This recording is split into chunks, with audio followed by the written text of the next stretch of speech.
Uma ótima tarde a todos. Começamos agora a segunda edição do Agricultura BR ao vivo para todo o Brasil pelas antenas parabólicas, no sistema digital e analógico, na Claro Net TV, canais 190 e 690, pelo portal sba1.com, é o portal do agronegócio brasileiro, notícias, informações, bons negócios e também a transmissão do Canal do Boi e do Agrocanal. Estamos ao vivo também pela TV por assinatura Neo TV no Paraguai e aqui no Brasil também, pelas páginas do Facebook do Canal do Boi e todas as demais que transmitem o programa Agricultura BR. E a partir deste momento, sinal aberto em todo o estado do Mato Grosso do Sul pela TV Imaculada Conceição, que está linkada aqui no Agricultura BR. Sejam todos bem-vindos nesta quinta-feira, dia 25 de fevereiro.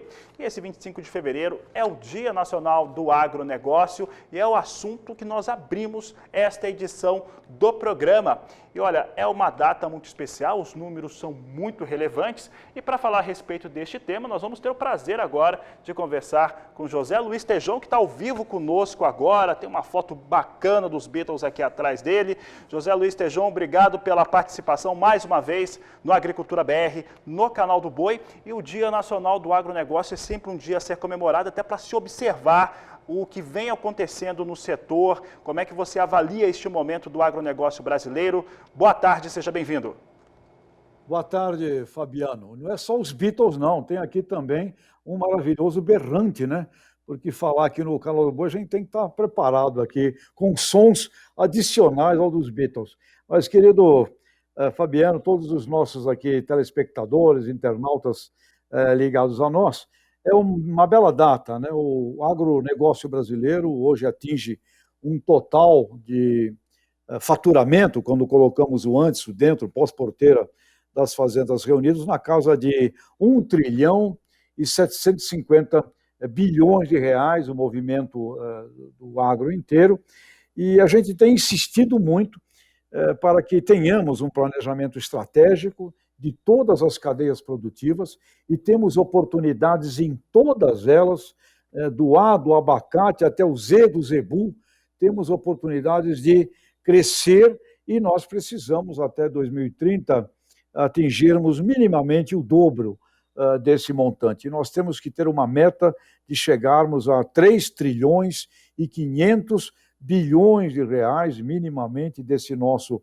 agronegócio, para que com isso possamos oferecer ao povo brasileiro um crescimento do PIB, porque numa casa que não tem pão, todo mundo vai brigar e ninguém tem razão. E está no agronegócio do país a chance de aumentarmos o PIB brasileiro e, para isso, temos que realizar uma gestão, um esforço de todas as entidades, de todas as cadeias produtivas voltadas a essa possibilidade, meu caro. 1 trilhão 750 bilhões de reais é o montante hoje e temos que objetivar, sim, de irmos para 3 trilhões 500 bilhões ou, quem sabe, 4 trilhões de reais.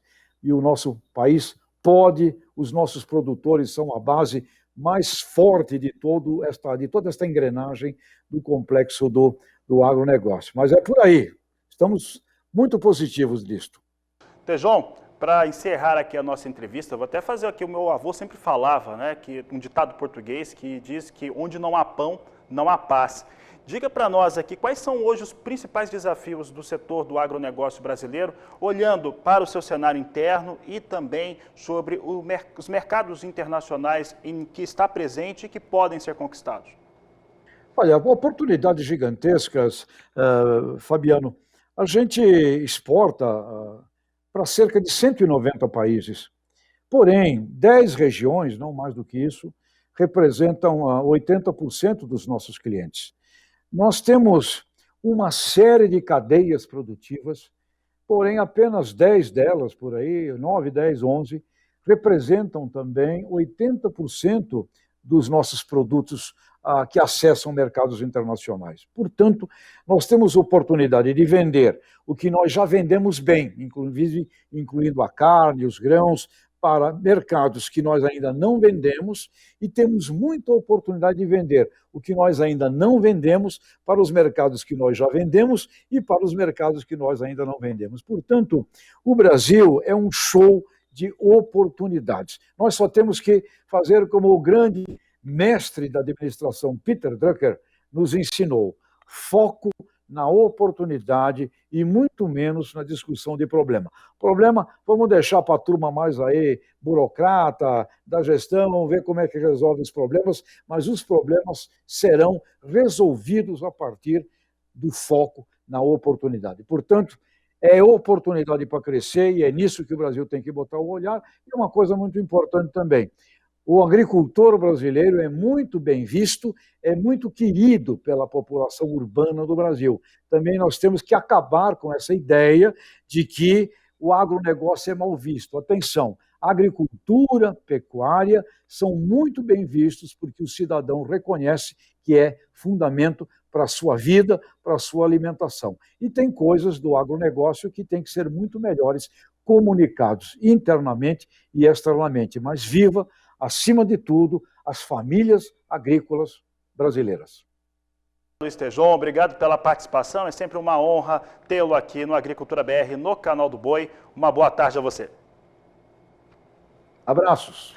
Um grande abraço, José Luiz Tejon. Aliás, daqui a pouco nós vamos trazer uma entrevista ao vivo também da GoFood, lá de Dubai, onde nós temos diversos representantes brasileiros que estão, inclusive, buscando exatamente isso que o Tejon falou, oportunidades, ampliar as exportações do Brasil para os países árabes.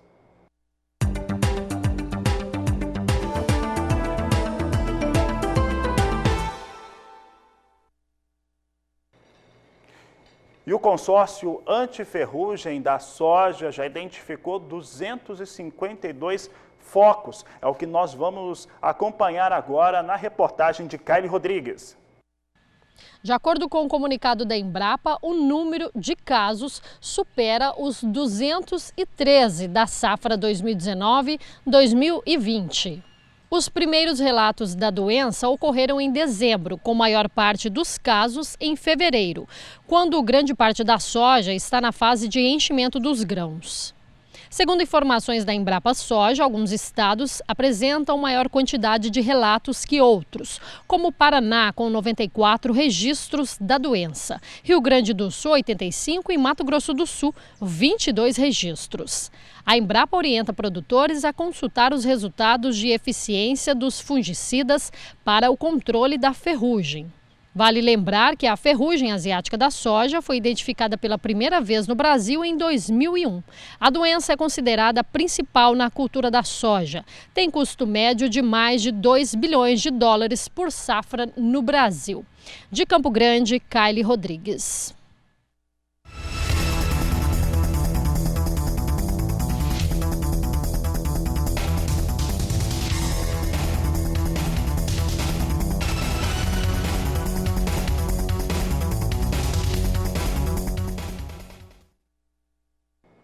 E exportadores privados dos Estados Unidos venderam 167.902 toneladas na semana encerrada no último dia 18 de fevereiro. Foi o que nos trouxe o relatório de vendas e exportações apresentado nesta quinta-feira, como tradicionalmente ocorre. Olha, teve aí 300 e poucas mil toneladas canceladas que foram informados pelo Departamento de Agricultura dos Estados Unidos. Fica muito claro que não teve participação chinesa nessas compras. A China estava ainda encerrando ali o seu período de feriado lunar lá na China, então não teve participação dos chineses nas compras e um volume bastante baixo em relação às aquisições. Veja só os números que foram apresentados na manhã de hoje: 167.902 toneladas é o resumo das vendas, já trazendo os descontos de 300.800 toneladas. Na safra, os norte-americanos venderam 59.950.000 toneladas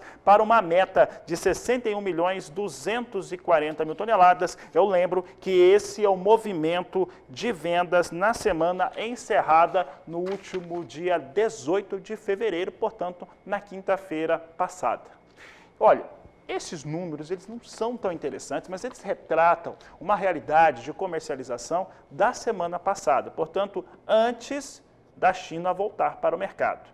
Hoje nós tínhamos, assim como vimos durante toda a semana, os negócios com soja em Chicago lá em cima. Veja comigo como é que vem as posições de curto prazo negociadas. Elas vêm com uma queda agora, estava com alta agora há pouco, agora vem recuando. O pessoal da produção atualiza rápido e olha só que nós temos aqui queda já na casa de 2%. Posição de março vindo a 13 dólares 96 centes, mais 2 por bushel, 27 pontos, 27,4 pontos de queda é o que nós estamos observando aqui, 27,4, daí pouco mais de 2% de queda neste momento para os negócios com soja na Bolsa de Chicago. Lembrando que hoje nós já tivemos alta registrada para Chicago e essa alta chegava na casa de 1%. Veja só comigo que a posição de maio vem a 13 dólares 98 centes, mais 2 o bushel, é o destaque deste momento. Queda também, que perde aí quase 2% de queda para essa posição.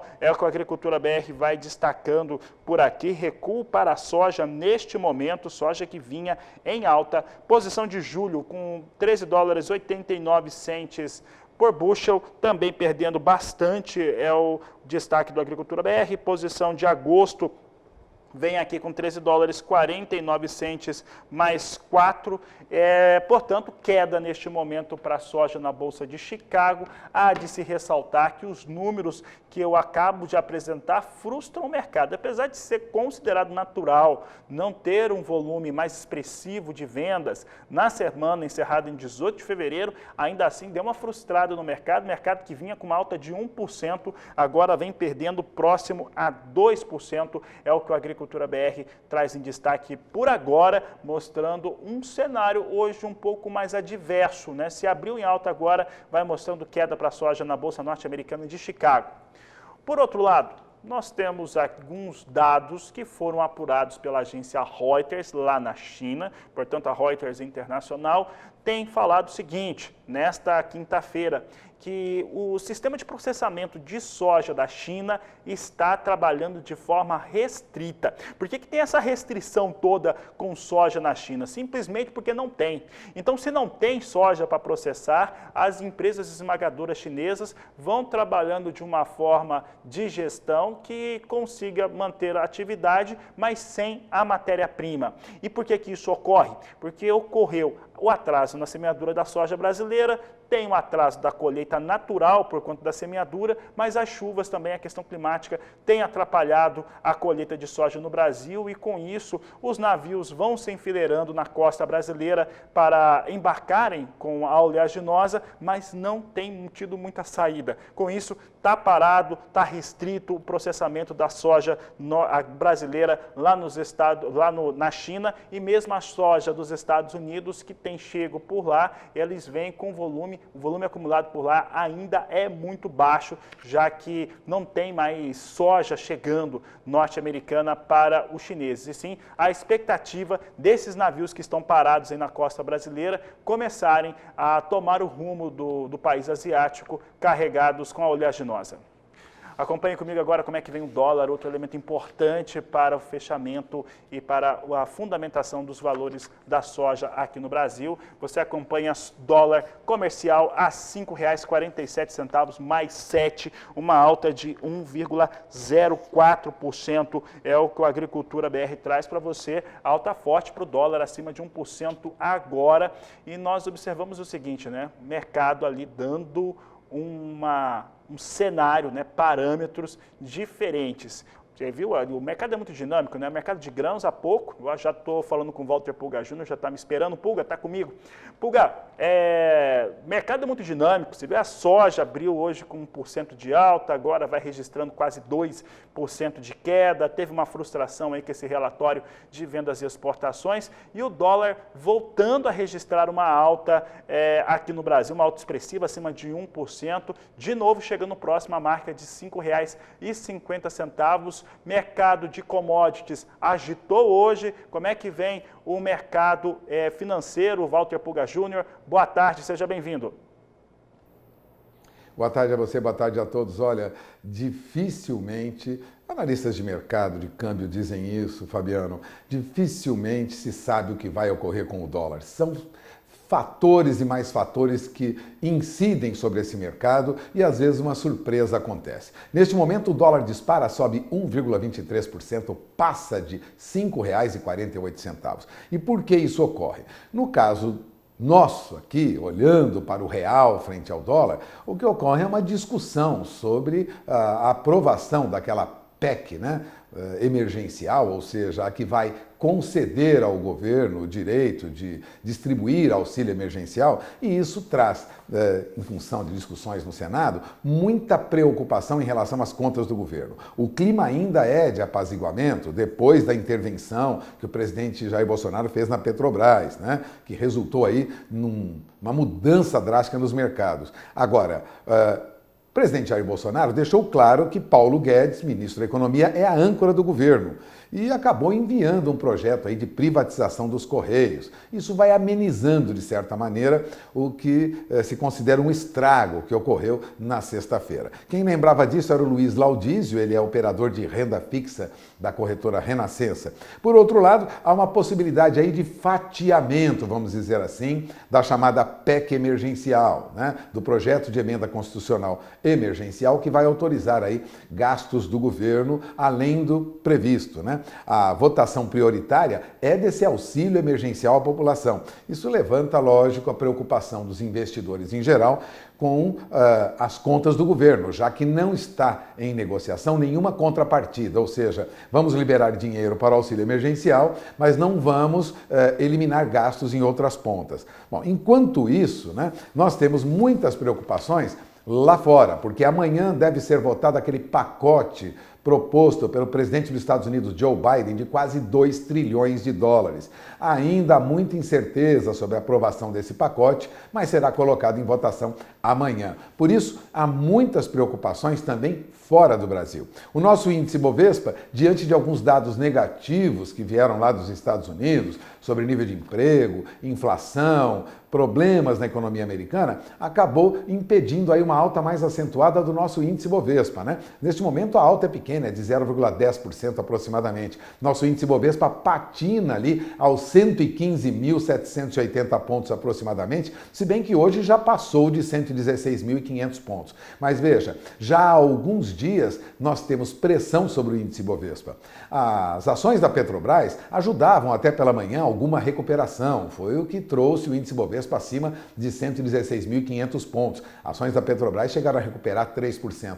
Mas agora há pouco eu acompanhava aqui, Fabiano, e as ações da Petrobras subiam menos de 0,5%, aproximadamente 0,20%, 0,30%, vai variando um pouquinho, ou seja, a alta, a recuperação dos papéis da Petrobras é muito menor do que era no início da manhã. Ou seja, há uma recuperação de valor nas ações da Petrobras? De fato, ocorre. Isso ajuda o índice Bovespa a subir um pouco? Ajuda, mas não sustenta o nosso índice Bovespa. Enquanto permanecer dúvidas em relação aos gastos do governo no Brasil, nós teremos muita oscilação. Agora, uma notícia boa veio lá do governo de novo, né, Fabiano? Vamos lembrar que esta semana a Caixa Econômica Federal já anunciou aumento do volume de crédito para produtores rurais. O Banco do Brasil também chamou atenção para isso, lançando mais recursos também para soja, para milho, para algodão, café, até para atividade pecuária. Mas vem agora do BNDES uma informação também de aumento de recursos, né, de criação de uma linha para financiamento na construção de armazéns para cerealistas. O Banco Nacional de Desenvolvimento Econômico e Social confirmou ontem a criação de uma linha de financiamento para a construção de armazéns e a ampliação da capacidade de armazenagem das empresas cerealistas. As contratações estarão disponíveis a partir de amanhã nos bancos credenciados pelo BNDES. Parte da linha BNDES Crédito Cerealista será operada com taxa de juros de até 6% ao ano e vai ser equalizada aí pelo Tesouro Nacional. Agora, o orçamento já aprovado pelo Plano Safra é de 20 milhões de reais para a subvenção. Agora, o limite de contratação é de até 200 milhões e o prazo para pagamento é de 13 anos, sendo 3 anos de carência. Portanto, pode, de fato, interessar a quem quer tomar esse financiamento para investir em armazéns. Agora, os cerealistas não viram a quantidade de recursos como boa, não. Eles acham que isso não vai resolver o problema, mas de qualquer maneira, como lembram os técnicos do governo, do BNDES, já é uma iniciativa para diminuir um problema de armazenagem que nós temos no Brasil. Segundo a Conab, nós temos uma deficiência de 70 milhões de toneladas de armazéns. Isso lentamente, não é rápido, mas lentamente se pretende superar. Lógico, vai demorar, é preciso muitos recursos, mas temos aí pelo menos uma linha de crédito já do Banco Nacional de Desenvolvimento Econômico e Social para os cerealistas construírem e comprarem equipamentos para armazenagem de grãos. É com você, Fabiano. Obrigado, Walter Puga Júnior. Por aqui, inclusive, o Puga falou nessa recuperação de preços da Petrobras. Claro que teve aquela queda, é natural que se tenha alguma recuperação dos valores. Entretanto, a Petrobras subindo e outras petrolíferas representa também que o barril de petróleo possa estar subindo. Daqui a pouco a nossa produção confere se o petróleo está subindo também, porque isso mexe com todos os custos de produção do agronegócio brasileiro. Falar em agronegócio, veja comigo agora como é que vem soja negociada nos portos brasileiros. Hoje, um dia de recuo para a soja em Chicago, apesar da alta do dólar, como vem recuando, né? Quase 2% de queda para a soja em Chicago, no curto prazo, cai perdendo R$1 aqui as posições para Santos e Paranaguá, portos de Santos e Paranaguá, na referência da Granos Corretora, que apurou para nós e traz aqui R$ 166 a saca nos dois portos para entrega no mês de março. É o que a Agricultura BR traz em destaque neste momento quanto ao que vem trazendo os valores de negociação nos portos do Brasil. E a seguir, na Agricultura BR, nós vamos falar a respeito dos biocombustíveis, como é que está o equilíbrio e as políticas públicas para esse importante setor brasileiro. E o outro tema é o milho. Olha, as vendas também de exportações dos Estados Unidos foram fracas e isso vai influenciando o mercado de Chicago e milho vinha caindo agora há pouco. Nós vamos para o intervalo comercial, então você aproveita para entrar em contato conosco. Entre em contato através do nosso WhatsApp. O número é 67991733737. Estamos esperando a sua mensagem, a sua comunicação. Eu volto já. E agora trazemos a participação do professor Marcos Fava Neves desta quinta-feira, dia 25 de fevereiro. E nós perguntamos ao professor, especialista em planejamento estratégico do agronegócio, se o Brasil tem uma política de desenvolvimento de biocombustíveis adequada. E ele respondeu. Uma das coisas que o Brasil mais acertou até hoje, mundialmente, é na política de biocombustíveis. Ela ganha força, vocês vão lembrar, com o advento do pró-álcool, nos anos 74, 75, com aquele objetivo de reduzir importações de petróleo, deixar o país mais autossuficiente. Com isso veio todo esse investimento no setor de açúcar e álcool, que os benefícios estão aí até hoje. O Brasil também tem uma política muito interessante na questão do biodiesel, que é o diesel produzido a partir de fontes renováveis e misturado no diesel tradicional. Nós vamos chegar aí a 15% de mistura. No caso dos carros, né, com a mistura de 27%, é provavelmente a mais alta do mundo. E isso traduz em cidades com menos poluição. E também, mais recentemente, o crescimento do etanol de milho, possibilitando movimentar toda uma cadeia produtiva. Então você tem, eu considero um ponto muito forte do Brasil as suas políticas de biocombustíveis. Tomara que elas possam seguir sendo fortalecidas. O RenovaBio é um exemplo disso, com muito mais políticas.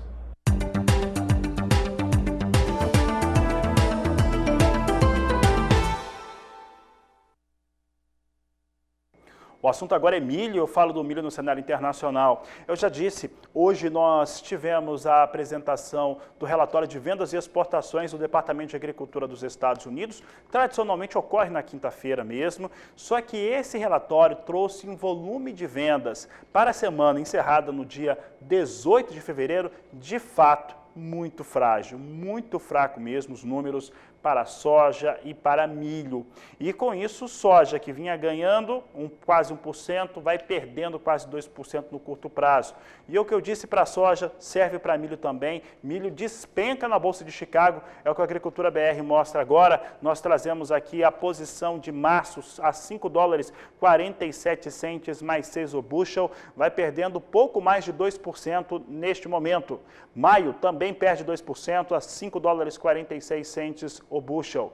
Posição de julho vem a $5,38 o bushel, queda de 1,8%.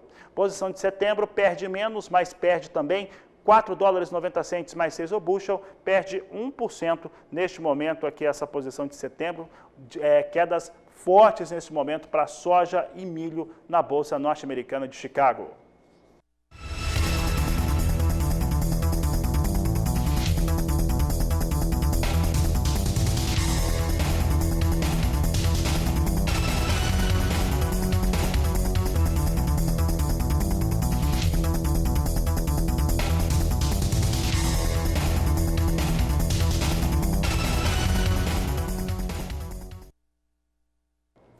A seguir, você tem as informações das altas do café. Nós vamos ter alguns analistas participando aqui no Agricultura BR, porque café dispara no cenário internacional e também no Brasil. Estou falando de café arábica. Café arábica tem negócios. Eu estava olhando aqui o pessoal dos grupos de café que eu participo, mostrando aqui cotações lá em Minas, chegando a R$775, R$780 a saca de café, portanto, volume de alta para café. Então, vamos falar de café arábica, falar de café robusta, análise de mercado de café e muito mais depois do intervalo comercial. Antes de sair para o comercial, para o intervalo, eu lembro que você pode participar do programa. Você participa do Agricultura BR através do WhatsApp no 67991733737 e que hoje é o Dia Nacional do Agronegócio. E você vai ter agora o recado do presidente da ProSoja do estado de Goiás, Adriano Barzotto, e eu volto já. Olá, amigos produtores. Eu sou Adriano Barzotto, presidente da ProSoja do estado de Goiás. Hoje, dia 25 de fevereiro, Dia do Agronegócio.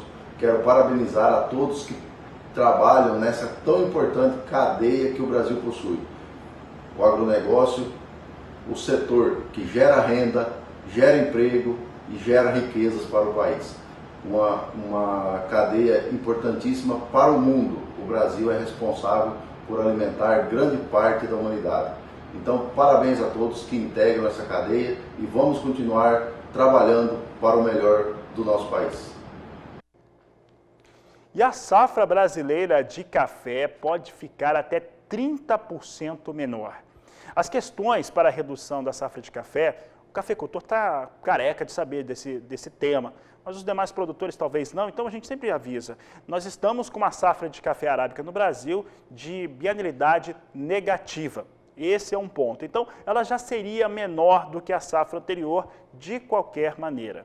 Entretanto, as questões climáticas, os fatores que ficaram ligados ao desenvolvimento das floradas de café também impactam e muito a produção de café arábica no Brasil e com isso nós temos hoje algumas percepções que mostram uma safra de café muito menor, como você via nesta última quarta-feira na edição 2 do Agricultura BR, edição do meio-dia, com Eduardo Carvalhais. Hoje nós temos aqui a participação do presidente da Sincal, o Armando Matielli, e ele concede uma entrevista a Walter Pulga Júnior e fala sobre as elevações dos valores e também dessa perda na safra brasileira de café. É o que você acompanha agora na entrevista. A apuração da produção brasileira de café interfere e muito nas cotações no mercado internacional. O Brasil é o maior produtor de café do mundo, o maior exportador, portanto, é preocupante o levantamento de dados. Eu tenho aqui comigo o presidente da Sincal, Associação dos Produtores de Café do Brasil, Armando Matielli. Obrigado, Armando. Vamos comentar sobre o que está ocorrendo e a importância de apuração desses dados. Vocês trouxeram analistas de fora para verificar o que ocorre na agricultura brasileira? Nós conhecemos, através da Sincal, a Judith Gaines, porque ela é uma das maiores analistas de mercado a nível mundial. E lógico que ela resolveu vir para o Brasil porque ela sabia de que nossa safra estava sendo muito prejudicada pela seca. E como ela conhece a nossa credibilidade, sabe que nós levamos o assunto muito a sério, somos nós que estamos conduzindo toda a viagem dela aqui no Brasil. Inclusive, nesse momento, ela está em Nova Venécia, no Espírito Santo. Então, ela já esteve aqui em dezembro, andamos com ela para todos os lados, ela viu que não tinha café, as lavouras estavam ainda muito desfolhadas, mas você sabe como é que tem uma série de analistas que ficam tentando jogar o preço para baixo, porque do lado do produtor não tem ninguém, né, Pulga? Agora, por outro lado, tem os analistas que são realmente puxando o interesse para o lado dos comerciantes. E ela veio para reconfirmar aquilo que ela viu em dezembro. E, logicamente, que não teve, não aumentou o café, não aconteceu nada, né? O que tinha que fixar, já tinha fixado em dezembro. E agora está vendo só vegetação, só vê folha. E folha não é café. Então, a Julie Guinness está ficando 15 dias no Brasil, né? Está andando em todas as regiões cafeeiras. Tivemos com ela no Triângulo, tivemos com ela no sul de Minas, fomos no Pro Café, encontramos com a equipe do Pro Café, que passou todos os dados climáticos, meteorológicos, e também fomos na Mogiana, em São Paulo, né? E agora ela chegou ontem à noite, antes de ontem à noite, no Espírito Santo, e ontem já foi para Linhares, foi para diversas cidades, e hoje está em Nova Venécia, e vai andar aquela parte de cima lá de Nova Venécia, para ver o Conilon. O Conilon não está tendo as mesmas dificuldades que a Arábica está tendo. Agora a Arábica está seríssima a situação, né, Pulga? Bom, vamos falar sobre como a Sincal está promovendo essa discussão. Vocês pretendem trazer outros analistas para o Brasil para confirmar a situação real da cafeicultura? Bom, essa analista, eu penso que ela tem o maior peso no mercado. E ela é muito considerada, tanto pelos comerciantes, tanto quanto pelas torrefadoras, quanto tanto pelos investidores. Tem muitos investidores também interessados. Há pouco tempo ela fez um trabalho no cacau e disse que vai faltar cacau. Os caras investiram no cacau, o cacau realmente subiu um absurdo e a safra de cacau foi pequena. Ela é muito assertiva. E assim ela vai fazer no café, né? Agora, existem outros analistas que estão nos procurando, que quando eles viram que ela estava conosco, estão nos procurando. Provavelmente, sim, virá mais um ou dois analistas internacional para nos procurar, para nos levar nas regiões cafeeiras, porque não tem a menor dúvida que nós, a Sincal, a Associação de Cafeicultura do Brasil, transmite credibilidade. Nós estamos aqui para ser transparentes.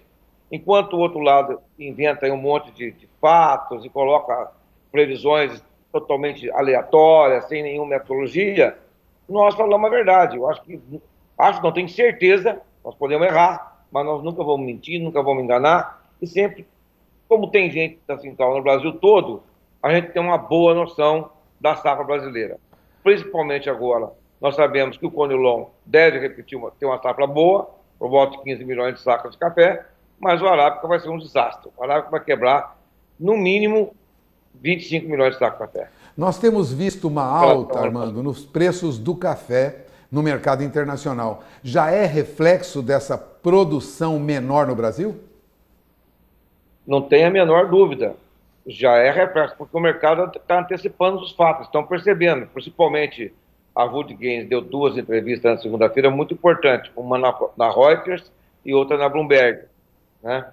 E nós temos insistido demais, Pulga, desde o mês de setembro, outubro, que a gente vem falando, gente, não faz barter, cuidado, não fixa preço, que o preço do café vai explodir, não choveu. Porque de março, você tem uma ideia, eu vou te dar um número aqui, de março a novembro desse ano, choveu tão somente 370 milímetros, não choveu praticamente nada, né? E a média histórica de 1974 até 2020, ou seja, de 46 anos, é 780 milímetros. Ou seja, nós tivemos aí menos da metade de chuva que ocorreu o ano passado. E essa chuva ocorreu principalmente agora no mês de novembro.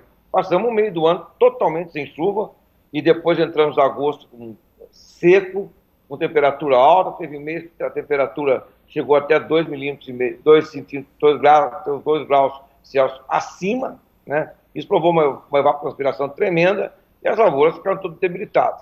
Já estavam debilitadas pela alta produtividade do ano passado. Acumulando com essa seca, o negócio ficou horrível E nós temos certeza absoluta que o mercado de café vai reagir tremendamente, porque quem é que tem 25 milhões de sacas para substituir essa queda na produção brasileira? Ninguém. Bom, você acaba de ouvir o presidente da Associação Brasileira dos Produtores de Café. Perspectiva é de redução acentuada na produção brasileira e, lógico, preços em alta no exterior. Eu agradeço a entrevista de Armando Mattielli, Walter Puga Júnior, de São Paulo. Daqui a pouco a gente fala um pouco mais a respeito de mercado de café arábica. Antes, eu quero mostrar aqui no Agricultura BR um município lá no estado de São Paulo que sempre foi grande destaque na indústria de calçados, só que a cadeia produtiva do café passou a indústria de calçados, é o que nos conta agora Gustavo D'Angelo. Olá, é isso mesmo, eu trago uma informação importante, aliás, é uma curiosidade, um feito histórico relacionado à exportação de café de uma cidade específica aqui do interior de São Paulo, que é a cidade de Franca, que fica a aproximadamente 400 quilômetros da capital paulista e é considerada a capital nacional do calçado. Só que no ano passado, o café ultrapassou o calçado nesse quesito exportações. Foi o que apontou uma pesquisa realizada pela Associação Comercial da cidade. De acordo com essa pesquisa, os efeitos negativos da pandemia para os bens de consumo, os positivos para alimentos e bebidas, bem como a alta safra do café em 2020 e estratégias locais, influenciaram a balança comercial da cidade, o que levou ao fato inédito. Grandes players de café da cidade mudaram suas estratégias de comercialização, concentrando em Franca os faturamentos para exportação que eram enviados a tradings de outras cidades. Também é preciso considerar que 2020 foi um ano de safra alta, gerando maior oferta ao mercado, bem acima da vista em 2019. A pandemia, por sua vez, afetou o desempenho dos bens de consumo onde o calçado está inserido. O Brasil, de modo geral, nunca exportou tão pouco calçado. A pandemia afetou o comércio físico no mundo todo e isso deve ser considerado. Por outro lado, alimentos e bebidas, onde se insere o café, apresentou grande crescimento. As pessoas em casa passaram a consumir mais desses itens. Se não houvesse o fator pandemia, teríamos sim um aumento nas exportações de café em razão das mudanças em estratégias de mercado e da alta safra, mas não teria sido suficiente para superar o calçado se este não tivesse sofrido queda em seu setor. O café brasileiro, só para relembrar, bateu recorde de safra, chegando a 63 milhões de sacas. Os dados são da Conab e levam em consideração sua série histórica, iniciada em 2001, ano em que a safra correspondeu a 31 milhões e 300 mil sacas. Só para reforçar, então, vou falar algumas informações sobre a balança comercial de Franca. O café representou 52% das exportações de Franca em 2020, chegando a 61 milhões e 800 mil dólares. Seu crescimento foi de 45,5% em relação ao ano anterior. Se comparados os resultados de 2018 e 2019, o crescimento chega a 1.219%. Já o calçado representou 29% das exportações de Franca em 2020, chegando a 61 milhões e 700 mil dólares. Em relação a 2019, a queda foi de 49,2%. E uma última informação, os principais países importadores dos produtos locais são os Estados Unidos, que representa 21% das exportações totais da cidade, seguido por Itália e Alemanha. Muito bacana essa informação e a gente vê aí o crescimento, o destaque nas exportações de café da cidade de Franca, né? Eu volto com você aí no estúdio. E a coordenadora do Departamento de Negócios Internacionais da Associação Comercial de Franca, a Suiara Águila, comentou esse momento do café no município.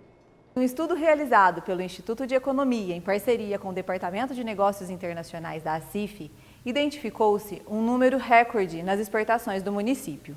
Segundo base histórica do MDIC, pela primeira vez as exportações de cafés superaram as exportações de calçados no município de Franca. Esse fato se deu por uma série de fatores que ocorreram no ano passado. Dentre eles, a pandemia, que influenciou diretamente o consumo de calçados. Uma vez que os pontos de venda estiveram fechados, não só no Brasil como no mundo, tivemos reflexos diretos na exportação para esse segmento.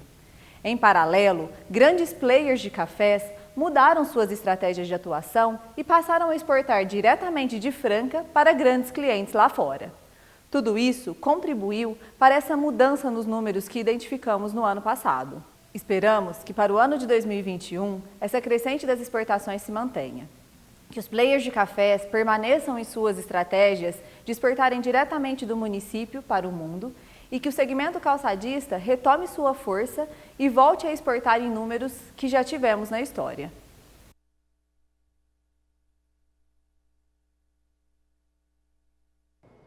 Bom, e eu sigo aqui falando de café no Agricultura BR, só que agora eu volto a falar de mercado. Vamos saber agora como é que vem as operações com café em Nova York, café arábica que vinha com uma alta forte na manhã de hoje e também o mercado físico brasileiro de arábica demonstrando esse novo cenário. E é o que nós temos agora, vai subindo cerca de 1,8 pontos as posições de curto prazo. Posição de março vem para $1,37 mais 50 libra-peso. Maio, $1,39 mais 15 por libra-peso. Julho, $1,40 mais 90. Setembro, $1,42 mais 50 por libra-peso. Negócios em alta com café, segue a alta para o café na plataforma Ice Futures. E aqui no Brasil temos alta pelo mesmo motivo, pelo cenário de ter menos café e também um dólar alto. Confira as cotações de mercado.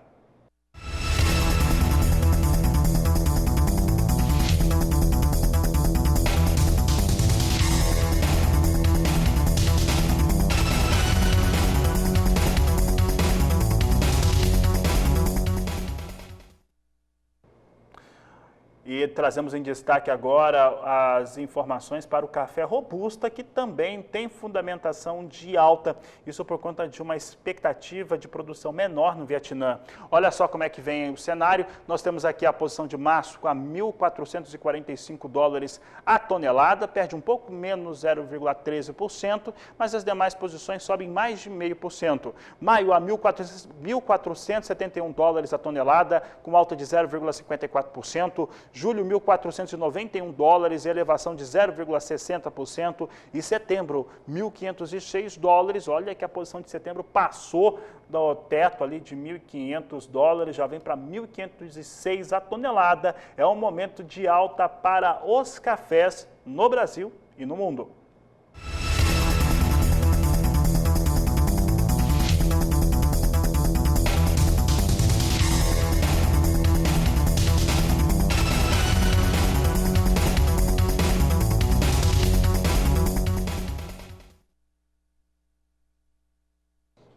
E a seguir, no Agricultura BR, nós vamos falar sobre energia solar no campo, como que isso tem trazido ótimos resultados para o produtor rural, com redução de custos e facilitando também na hora de você conseguir fazer alguns investimentos em áreas irrigadas. Nós vamos para o intervalo, você aproveita para entrar em contato conosco, entre em contato através do nosso número do WhatsApp no 67991733737. Nós vamos para o intervalo, mas você já sabe, hoje é o Dia Nacional do Agronegócio e quem dá um recado para o produtor rural brasileiro aqui no canal do Boi Agora é o diretor técnico da ANCP, Ageu Silveira. Eu volto já. Olá, meus amigos do agronegócio. Quero parabenizá-los pelo seu grande dia e dizer de vocês que diariamente trabalham para produzir alimentos saudáveis e com garantia de qualidade alimentar. Parabéns, comemorem o nosso dia. O agro é muito importante para o Brasil. Grande abraço a todos. E a agricultura e a pecuária do estado de Mato Grosso seguem com grandes destaques e utilizando de tecnologias para manter o seu ritmo de desenvolvimento. Um deles é a utilização da energia solar rural. A energia solar ela tem proporcionado uma situação muito melhor para o pecuarista, para o agricultor, para aquele que trabalha com frango, que trabalha com suíno, na geração da sua própria energia, com a redução de custos, com a consequente situação na qual ele consegue fazer ali a migração de suas áreas, entre outros fatores. É o que nós vamos agora acompanhar na reportagem de Valdir Pacheco. Olá, você já ouviu falar que a fonte solar é a mais democrática entre todas as fontes renováveis, já que o sol nasce para todos em qualquer lugar. O Mato Grosso tem um potencial fantástico para a geração solar, já que apresenta excelentes índices de radiação dentro de toda a sua extensão territorial. Mesmo em momentos de crise econômica, o setor do agronegócio mato-grossense tem conseguido se destacar, e um dos segredos é justamente abraçar novas tecnologias que contribuem para o aumento da produtividade e a adoção de boas práticas agropecuárias e de gestão da propriedade rural e para a inserção competitiva dos produtores rurais nos diferentes mercados consumidores. Já há exemplos espalhados pelo Estado de como propriedades rurais estão se beneficiando ao adotarem práticas mais econômicas e sustentáveis, como a energia solar fotovoltaica. Fazendas, independentemente do porte, geralmente contam com galpões para diversas utilidades, como estocagem de grãos, maquinários e animais. Assim, muitos empreendimentos estão instalando projetos fotovoltaicos em coberturas ou em solo, contando com uma boa radiação solar durante o dia. Desta forma, propriedades rurais têm um grande aliado na hora de economizar nas contas de energia. Um sistema conectado à rede poderá atender toda a demanda de energia de uma propriedade rural, independentemente do tipo de consumo. Seja ele um bombeamento, motores, ordenhas, iluminação ou aparelhos eletroeletrônicos. Para começar, o primeiro passo é solicitar um orçamento para a instalação dos equipamentos e procurar uma empresa especializada. De Sinop, Mato Grosso, Valdir Pacheco. Continuamos falando a respeito da geração de energias renováveis e agora no estado do Paraná, que tem um forte potencial com a utilização de resíduos de agroindústrias. Esses resíduos são colocados em biodigestores e aí você tem ali a geração da energia. É o que nós vamos acompanhar na reportagem de Mauro Andrade. A utilização de energias alternativas no meio rural já é uma realidade no Paraná, mas ainda ocorre de forma muito tímida quando comparamos o potencial produtivo. Recentemente, o governo do estado lançou um projeto de incentivo às energias renováveis, fruto de uma parceria da distribuidora Copel com o governo do estado e o Centro Internacional de Biogás. Eu conversei com o Erlon de Almeida, ele é coordenador de energias renováveis do IDR Paraná. Acompanhe. O governo do Paraná, através da Secretaria da Agricultura e do IDR Paraná, nós estamos desenhando um programa estadual de incentivo e apoio às energias renováveis que nos próximos dias já provavelmente seja anunciado pelo governador, onde nós vamos incentivar os produtores e agroindústrias a aderirem a solar, a aderirem à produção de biogás, gerando energia, reduzindo o seu custo de produção, onde o principal incentivo será a equalização das taxas de juros dos financiamentos bancários tomados pelos agricultores. Isto é, o Tesouro Estadual pagará a taxa de juros que cada agricultor e cada agroindústria tomar para implantar os seus sistemas de geração de energia. O Dr. Erlon de Almeida ressalta o potencial e as inúmeras iniciativas que o estado do Paraná já possui, todas voltadas para a produção de energias alternativas. Nós temos no Paraná já uma série de iniciativas de geração de energia no meio rural ou no ambiente agroindustrial. Nós temos com biogás diversas cooperativas e agroindústrias já se utilizando dessa possibilidade, com 116 plantas implantadas, e em solar nós temos já milhares de unidades produtivas em geração. Nessa condição nós temos exemplos em biogás muito importantes, desde o uso da queima do biogás para queima de pelagem de suínos, por exemplo, nas agroindústrias, até o uso intensivo da energia do biogás para suprir as demandas agroindustriais dos horários de pico, onde a energia é mais cara. De Londrina, no Paraná, Mauro Andrade.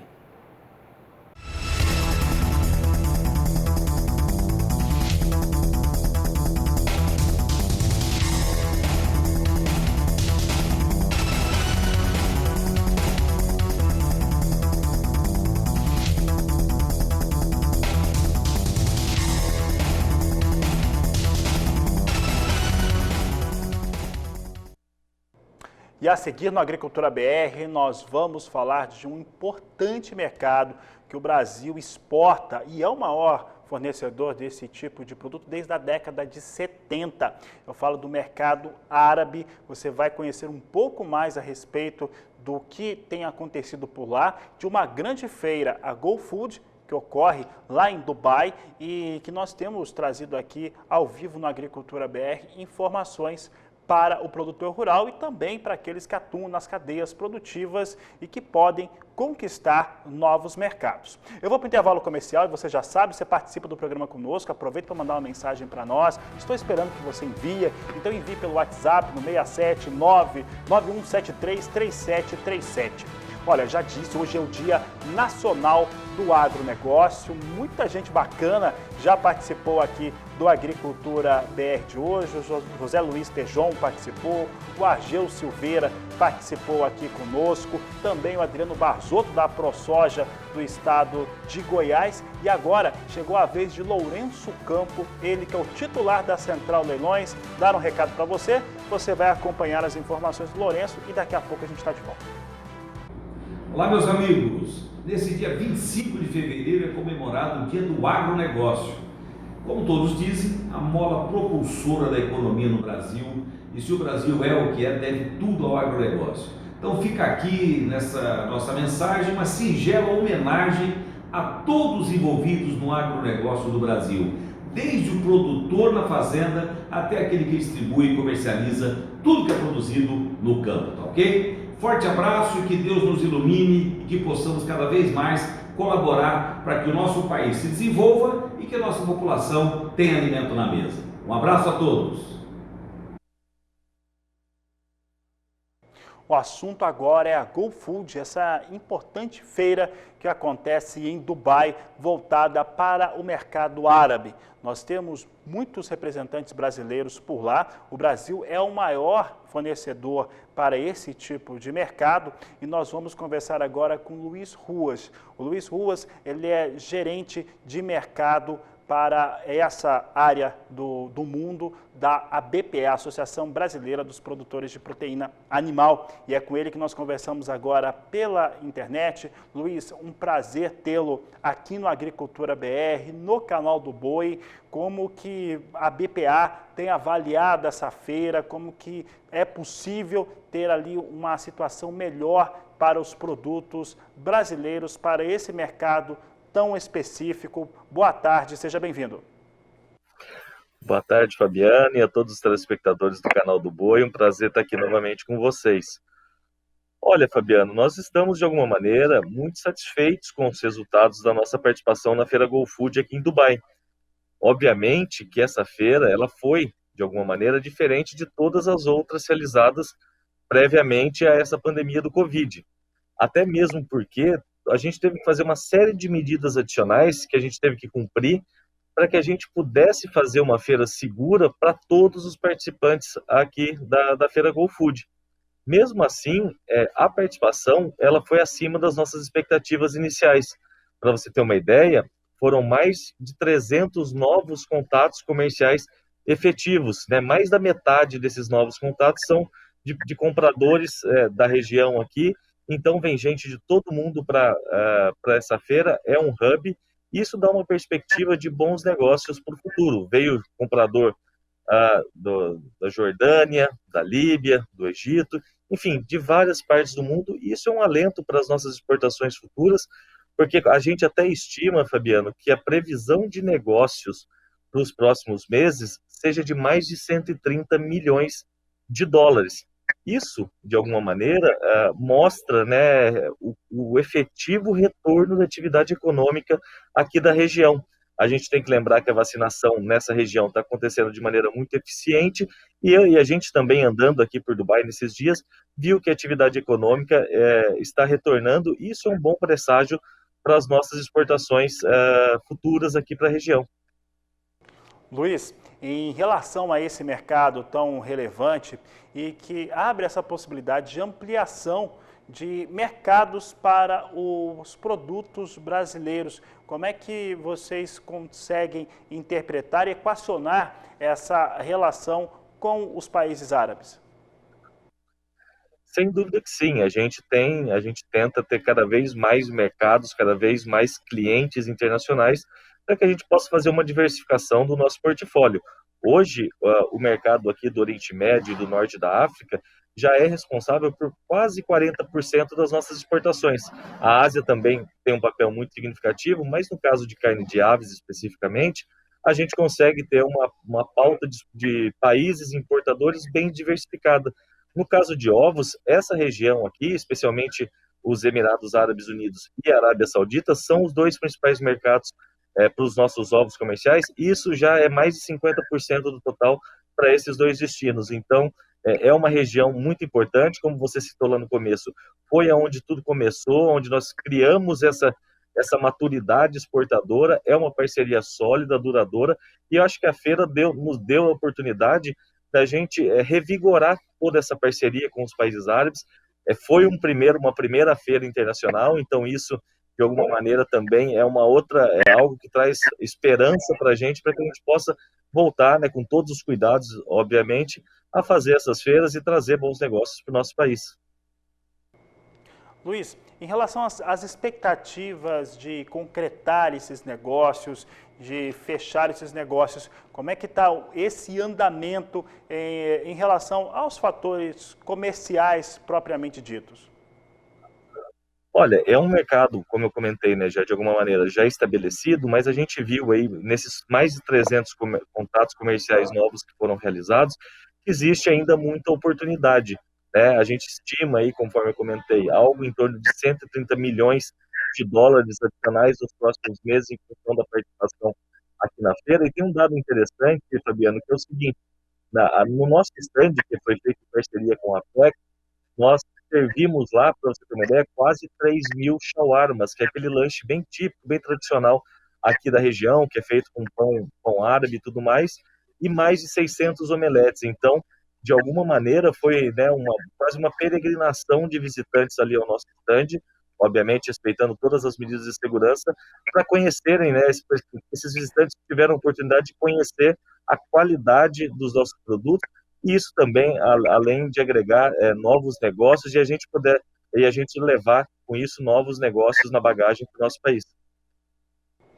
Para encerrar, Luiz, em relação à capacidade brasileira de produzir produtos do chamado produto halal, que é destinado ao mercado árabe, nós estamos bem posicionados. Nós lembramos aqui, né, que historicamente começamos com carne de frango lá na década de 70 e é uma relação comercial que tem se ampliado cada vez mais.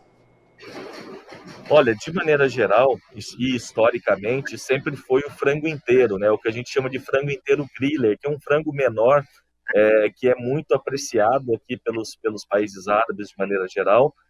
Mas a gente tem visto também uma evolução do portfólio no sentido de também agregar produtos como os cortes congelados. Então vem para cá a coxa do frango, vem o peito também, e também produtos processados, as salsichas, os nuggets, enfim, uma série de produtos de frango que são consumidos aqui. E o Brasil aqui, Fabiano, é reconhecido como o principal exportador de produtos halal, de carne halal, e também pela qualidade dos seus produtos. Então, é um mercado muito importante para nós, e a oportunidade de ter participado na feira nos gera aí essa expectativa de que a gente possa fazer e continuar fazendo bons negócios com os países da região. E o Agricultura BR traz as informações finais. Soja vinha despencando depois do relatório de vendas e exportações apresentar apenas 147 mil toneladas de vendas na semana encerrada no dia 18. Entretanto, agora a queda continua, ela existe, entretanto é uma queda um pouco menor. Estava perdendo 2% soja, agora perde um pouco mais que 1%. Posição de março vem a 14 dólares 5 centes por bushel. Maio, 14 dólares 6 centes mais 2 o bushel. Posição de julho, 13 dólares 96 centes mais 2. E a posição de agosto, a 13 dólares 56 centes mais 2 por bushel. São os negócios com soja em Chicago. Acompanhe comigo agora o dólar comercial, moeda norte-americana, vindo neste momento a R$ 5,47 mais 4, alta de quase 1%, 0,99% de alta para o dólar no Brasil.